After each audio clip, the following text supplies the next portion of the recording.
Isso que você acabou de ouvir é a força do furacão Irma, que hoje chegou aos Estados Unidos com muita chuva e ventos fortíssimos. Atingiu primeiro um conjunto de ilhas no sul do estado da Flórida. E a gente vai agora até Miami, onde estão os enviados especiais Sandra Coutinho e Orlando Moreira. Oi, Sandra, qual é a situação aí na Flórida nesse momento? Boa noite para você, Ana Paula, para o Tadeu e para todo mundo. Olha, aqui em Miami já escureceu, mas o vento não dá tréguas. Por isso a gente fala aqui de dentro do hotel, porque as rajadas de vento são tão fortes que a gente não consegue nem ficar de pé ali fora. E a todo momento há pancadas de chuva torrencial. E olha, esse hotel é preparado especialmente para furacão. Você vê que a janela é feita de um material especial, ela não está coberta, é apenas o vidro, mas é um vidro especial, exatamente à prova de furacão, tanto nós quanto a equipe da repórter Carolina Cimente e do repórter cinematográfico Anderson Gásio também estão abrigados nesse mesmo hotel, exatamente por essa razão. Exatamente por causa de tudo isso, 43 pessoas já foram presas por desrespeitar o toque de recolher em várias regiões.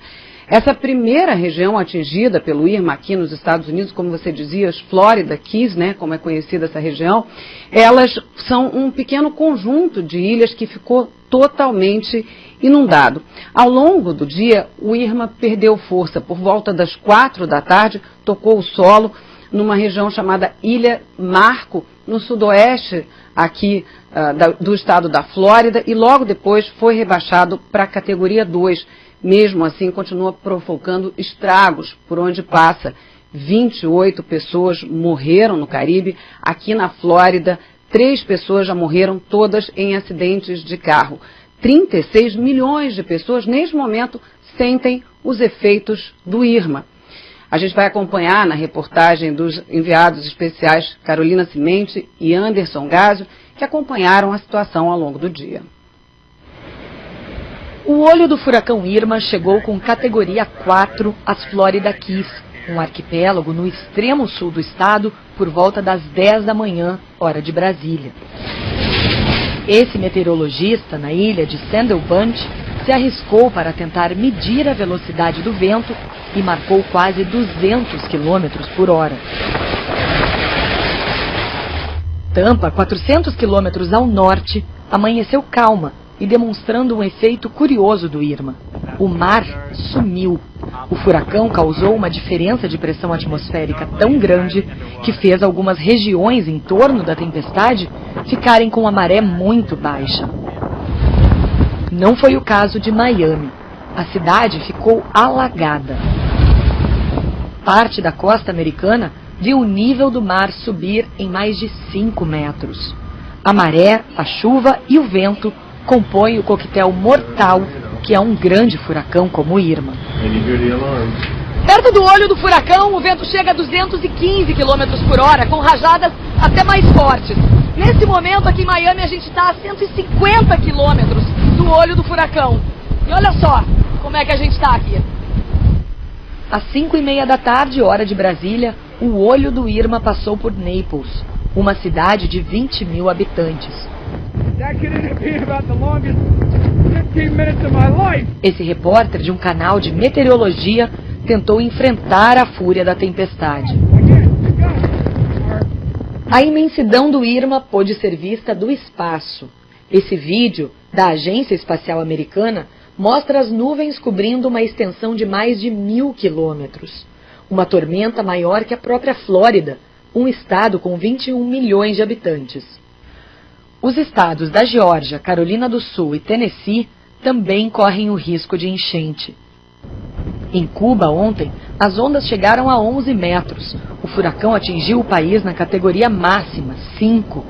Na capital, Havana, os moradores foram resgatados de barco. Os ventos de 300 km por hora deixaram a ilha de Barbuda um paraíso tropical praticamente inabitável. A ilha de São Martinho, que é parte território francês e parte holandês, também ficou quase toda arrasada. Essa encosta nas Ilhas Virgens Britânicas ficou parecendo alvo de um bombardeio. A ONU estimou que 37 milhões de pessoas, praticamente toda a população do Caribe, sofreram o impacto de um dos maiores furacões já registrados na história.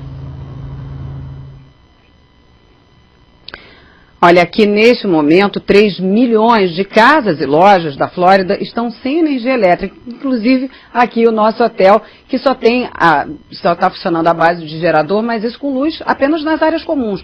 Não tem luz nos quartos, os elevadores não estão funcionando, os ar-condicionados não estão funcionando, apesar de ter muito vento e muita chuva lá fora, está muito calor aqui na Flórida.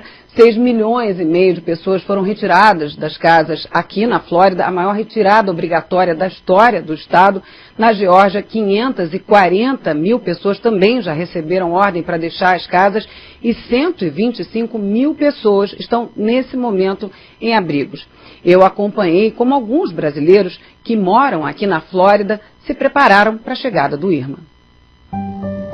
Enquanto Irma despejava sua fúria por onde passava, em terra nós encontramos histórias de solidariedade. Eu estou aqui na casa da Fernanda, que mora aqui em Miramar, só ela, o marido e os 2 cachorros. Mas por causa do furacão, ela decidiu receber mais 5 pessoas. A Josi, a Juliane, a Liz, de 6 meses, a Rosângela, que é a sogra dela. Olha, aqui na cozinha tem mais gente. O Vitor, que é o dono da casa, né, marido da Fernanda, e o Jerônimo. Eles protegeram as janelas com placas de alumínio. Na garagem, o gerador emprestado e combustível, para manter pelo menos o micro-ondas, o ventilador e algumas luzes funcionando. Aqui a gente tem um pouquinho de tudo, né? Porque eles mandam ter água, tem bastante água aqui que a gente está reciclando, bastante água aqui em garrafa. Nós temos aqui também uns 5 galões aqui. E aí tem pão, tem biscoito, tem chocolate. Quem mais pesou na decisão foi a pequena Liz. Ela é filha da Juliane, que mora em Goiânia. E quando marcou a visita à irmã, não podia imaginar que um furacão também estava a caminho da Flórida. A princípio eu estava amando a viagem, né? Agora, na verdade, eu tô com um pouco de medo. Mesmo longe de casa, a Lívia e a Isa também estenderam a mão. Ouviram, por acaso, o desespero do Mauro, que veio passar férias em Miami com a família e ficou sem hotel justamente na noite que o furacão ia passar, depois que o voo dele foi cancelado. Na hora, ofereceram dividir o quarto com a família. Ao ver as pessoas com tanta aflição de não ter um teto, então a compaixão vem rapidamente, né, a solidariedade.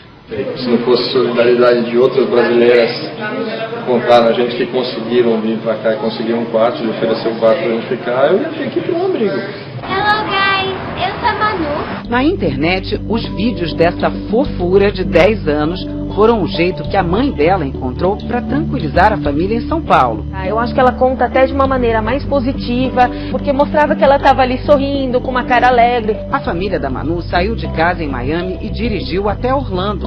No caminho, encontrou supermercados vazios. A gente já tá há 6 horas. Tipo, a gente entrou no carro às 4h50 e são 11 horas. Yay! De Orlando, a família ainda pegou um avião para Washington para ficar bem longe do furacão. Além da Manu, outros brasileiros registraram pelo celular como foi enfrentar o Irma. A gente está a 140 quilômetros do olho do furacão, Irma. Acabou de passar um tornado agora há pouco aqui. A gente está dentro de casa e vendo a Irma passar. Está parecendo um rio mesmo. Gente, barulho é apavorante, parece um filme de terror.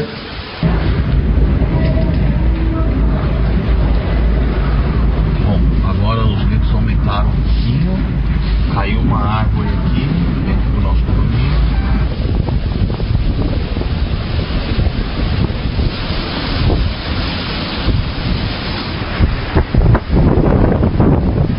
A qualquer momento a gente deve ficar sem luz, a luz já está começando a falhar. Estamos aqui sem luz, acabou a luz de vez. Estamos na luz de lanterna e o furacão está passando bem forte agora, muito barulho. O problema começou agora então a aumentar. O vento, a noite toda foi muito vento, muito forte.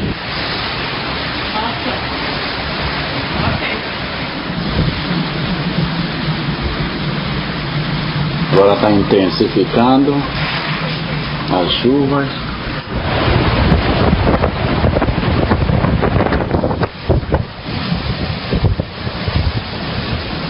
Uma rua que geralmente é sempre está cheia, né?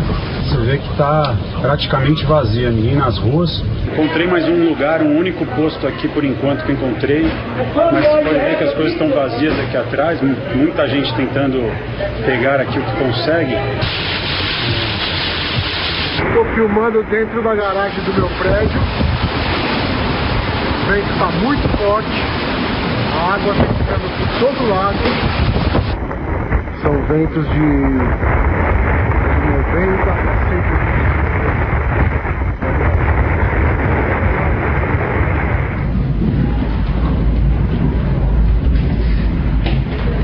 Dá um medo. A região mais atingida nas 2 últimas semanas é uma rota de furacões. Eles vêm da parte norte do Oceano Atlântico, cruzam o Caribe e chegam aos Estados Unidos. Mas por que bem nessa área? E por que causam tanta destruição? É o que explica a repórter Sônia Bride. 2 furacões de alta intensidade em menos de uma semana. 3 furacões ao mesmo tempo no Oceano Atlântico. Isso é culpa do aquecimento global? Bom, nós estamos no pico da temporada de furacões. E é normal que se formem mais de 20 furacões no ano. Até agora não há nenhum indício de que o aquecimento global esteja mudando o número de furacões. Mas há cada vez mais evidências de que o aquecimento está, sim, deixando os furacões cada vez mais fortes. Por quê? Porque o principal combustível para um furacão é a água do mar mais quente. Desde a Revolução Industrial, quando começamos a usar carvão, petróleo, os combustíveis fósseis que provocam o aquecimento global, o planeta já está 1 grau mais quente. Só que isso é a média. Em alguns lugares, esquenta mais. Para se formar um furacão, é preciso que a superfície do oceano esteja em quase 28 graus. É bem quente. Bem mais do que as praias do Nordeste, com água a 23 graus. Mesmo a temperatura das do Rio no ano passado, quando tivemos alguns dias de Caribe, até com cardumes de sardinhas dando espetáculo. A receita para formar um furacão se completa com alta umidade no ar e ventos de direção contrária que se encontram. Os furacões do Atlântico começam como tempestades no norte da África e sempre vão na direção oeste. Conforme avançam sobre o oceano, vão se juntando e sugando o calor da água. Mais vapor se forma, aumenta a umidade, que por sua vez alimenta o furacão. Ele perde força se encontra água fria ou terra. Essa imagem de satélite mostra como, depois de sugar a energia do calor, o furacão deixa um rastro de água mais fria. Quanto mais calor, mais água se concentra no furacão. A água quente do Caribe é para o furacão como gasolina para o fogo. A cada grau a mais na água, aumenta em 7% a umidade do ar. O Harvey, que atingiu a cidade de Houston, no Texas, derramou 1,30 m de água em apenas uma semana. Isso é quase o que chove na cidade de São Paulo num ano inteiro. A chance de ter uma tempestade com tanta água quanto o Harvey é de 0,2%. Ou seja, uma a cada 500 anos. E agora vemos 3 furacões ao mesmo tempo. Um deles, o Irma, um dos mais fortes já registrados. A categoria 5, a mais alta, começa com ventos de 250 km por hora. O Irma arrasou ilhas inteiras no seu caminho com ventos de quase 300 km por hora. Perdeu força ao chegar à costa americana, mas continua extremamente perigoso, capaz de causar destruição a mais de 100 km do seu centro, o olho do furacão. Tudo isso é coincidência? Para os cientistas, é consequência. Novos estudos mostram que a intensidade dos furacões está aumentando nos últimos 30 anos, junto com o aumento da temperatura do planeta. É a realidade confirmando as previsões. A conta do aquecimento já chegou.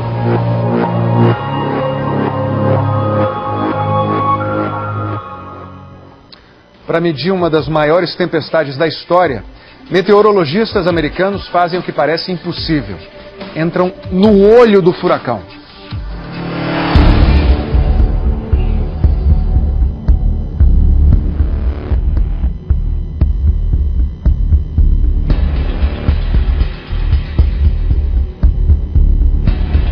Essa equipe se prepara para uma operação arriscada. São pilotos e cientistas do governo americano que estudam furacões. Só que o trabalho deles não é feito à distância, mas sim de dentro da tempestade.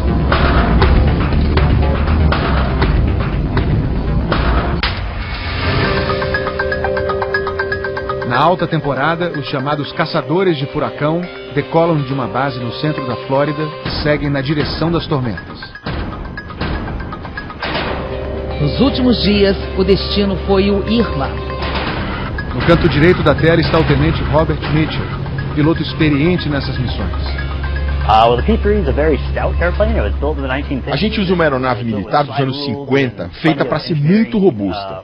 Os motores são turbo-hélice, que aguentam bem as turbulências e os ventos fortes. Os 2 aviões do Centro Nacional de Furacões têm voado todo dia para coletar informações em tempo real. Cada avião é equipado com 3 radares, um no bico, outro na parte de baixo e o terceiro na traseira. Além disso, carrega vários cilindros que servem como pequenos laboratórios voadores.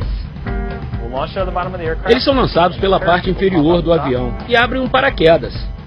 Cada um carrega um sensor que capta e transmite dados como temperatura, umidade e velocidade dos ventos. É um instrumento descartável. Quando chega na água, afunda e acabou. Mas tem uma função fundamental, porque seria muito arriscado para nós chegar tão próximo do mar. Os pilotos são militares e recebem treinamento para voar em condições climáticas extremas. Além deles, há sempre a bordo uma equipe técnica e um meteorologista. O meteorologista, que chamamos de diretor do voo, vai nos guiando para que a gente possa navegar com segurança na tempestade. Eles são os especialistas. A gente apenas dirige um ônibus grande. E é com esse time que vamos agora para o olho do furacão.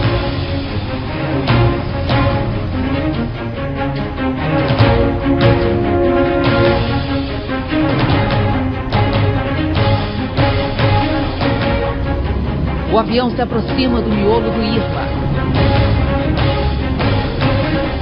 e cruza o poderoso paredão de nuvens.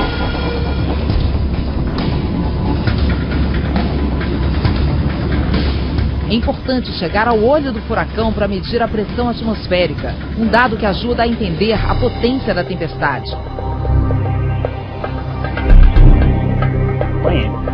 Entrar no olho do furacão, no momento em que ele era categoria 5, olhar o céu azul e a parede de nuvens ao nosso redor. Essa é uma visão que eu nunca vou esquecer. Tão calmo por dentro e tão devastador por fora.